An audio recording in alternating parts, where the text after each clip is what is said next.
വിവരവും അറിഞ്ഞില്ലേ? നന്നായിട്ട് അവന്റെ അമ്മ കിടപ്പിലായപ്പോ അവളുടെ സമാധാനത്തിന് വേണ്ടി ഞാൻ കുറെ കളവ് പറഞ്ഞു. കത്തുണ്ട്, പണം വന്നു, വരാൻ പറഞ്ഞ് കമ്പി അടിച്ചൂടെ എന്നാണ് ആശുപത്രിയിലേക്ക് കൊണ്ടുപോകുമ്പോൾ ചോദിച്ചത്. വന്നു എന്നറിയാൻ പിന്നെ ബോധം തെളിഞ്ഞില്ല. അതൊരു ഭാഗ്യായി. എനിക്കറിയാവുന്ന സ്ഥലങ്ങളിൽ അന്വേഷിക്കും. തിരിച്ചു ചെല്ലട്ടെ. മകന്റെ പേര്? പി ചന്ദ്രശേഖരൻ. അന്വേഷിക്കും. പണം കൊടുത്തു, പിറ്റേന്ന് പുറപ്പെടുകയാണ്.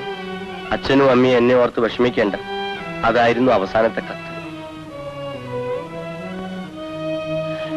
കാശും പണവും ആയപ്പോ നാടും വീടും ഒക്കെ മറന്നതാവും.